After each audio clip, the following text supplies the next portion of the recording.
মনে মনে, তাদাররুআ বিনীতভাবে, ওয়া খীফা ভীতি নিয়ে, ভয় নিয়ে, দুনাল জাহরি মিনাল কওলি অনুচ্চ সুরে, বিল গুদুবি ওয়াল আসাল সকাল সন্ধ্যায়, ওয়ালা তাকুম মিনাল গাফিলিন গাফেলদের অন্তর্ভুক্ত হয়েও না। যারা আমি আল্লাহকে স্মরণ করে না এরা গাফেল, তোমরা তাদের অন্তর্ভুক্ত হয়েও না। আমার বান্দারা তোমরা তাদের অন্তর্ভুক্ত হও যারা আমি আল্লাহকে সকাল সন্ধ্যায় মনে মনে বিনীতভাবে চুপি সারে ভয় ভীতি নিয়ে আমি আল্লাহকে যারা স্মরণ করে।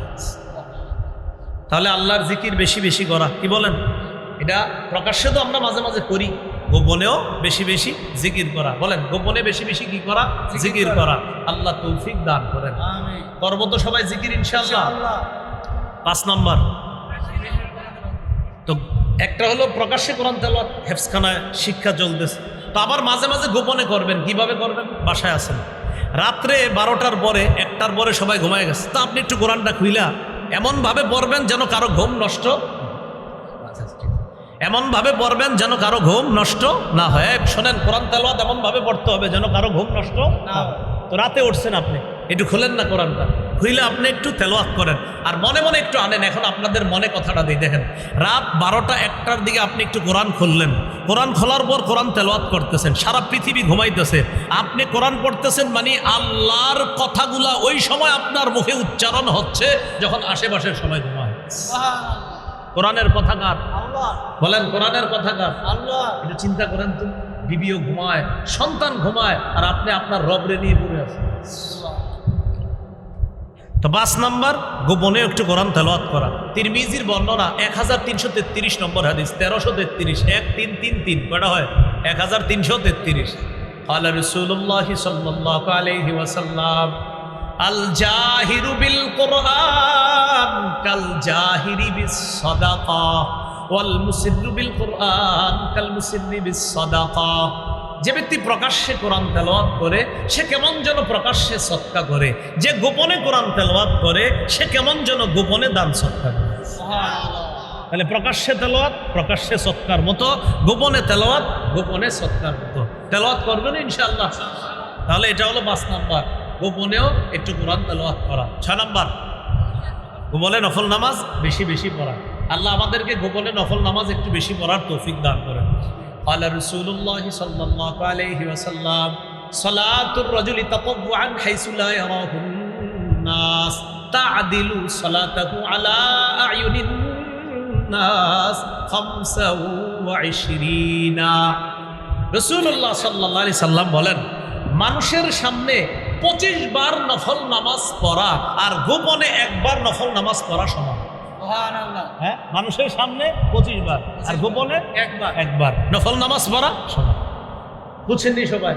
আমগো সামনে আপনি পড়ছেন 25 বার, গোপনে ওই নামাজই পড়ছেন 1 বার। নবীজি বলেন 1 বার গোপনে নফল নামাজ মানুষের চোখের সামনে 25 বার পড়া সমান। সুবহানাল্লাহ। নফল নামাজ পড়বেন নি ইনশাআল্লাহ? ইনশাআল্লাহ। বাকি এই জায়গায় একটা কথা আছে, অনেক মসজিদে কি করে জুমার নামাজ পড়ে অনেকে বাইরে হয়ে যায়, বাইরে কয় হুজুর সুন্নত ঘরে পড়া উত্তম, পড়েননি আপনি, এটা করেন, পড়লে উত্তম। কিন্তু ভাই যারা আপনারা পড়েন না, আপনারা আল্লাহর রাসূল মসজিদই পড়বেন, আপনি তো বাসায় গিয়ে পড়বেন না। যদি বাসায় গিয়ে পড়েন তাহলে ঠিক আছে, মানে বুঝায় কয় হুজুর সুন্নত তো ঘরে পড়া উত্তম, তা আপনি সাথে সাথে বলবেন পড়ছেন না, তখন বলবেন না একটু ব্যস্ততা ছিল তাই পড়ি নাই। আপনি বলবেন আল্লাহর রাস্তে আপনি মসজিদ থেকে বেরোয়েন না, ওখানেই সব পড়বেন। তাহলে নফল কাদের জন্য? যাদের আসলেই ঘরে নামাজ পড়ার অভ্যাস আছে, যাদের আসলেই ঘরে নামাজ পড়ার কি আছে বলেন? অভ্যাস আছে। তিরমিজির বর্ণনা 3579 নম্বর হাদিস, রাসূলুল্লাহ সাল্লাল্লাহু আলাইহি সাল্লাম বলেন, আকরাবু মা ইয়াকুনু রাব্বু মিনাল আবদি, আকরাবু মা ইয়াকুনু রাব্বু মিনাল আবদি।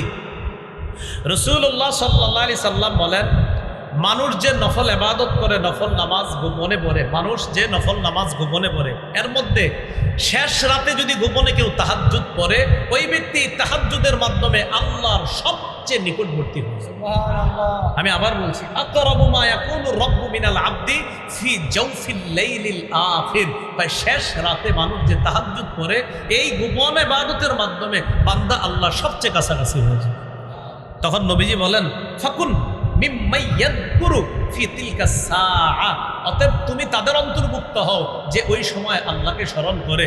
রাসূল সাল্লাল্লাহু আলাইহি সাল্লাম বলেন, ইনিস্তাতা'তা, যদি তুমি পারো, নবী বলেন ইনিস্তাতা'তা, যদি তুমি পারো, আন তাকুনা মিম্মা ইয়াযকুরু ফি তিলকা সাআ ফাকুন, ওই সময় যারা আল্লাহকে গোপনে স্মরণ করে মানে তাহাজ্জুদ করে, তুমি যদি পারো তাদের অন্তর্ভুক্ত হইতে, ও আমার উম্মত, তাহলে তুমি ওই রাতের তাহাজ্জুদ গুজারদের অন্তর্ভুক্ত হয়ে যাও।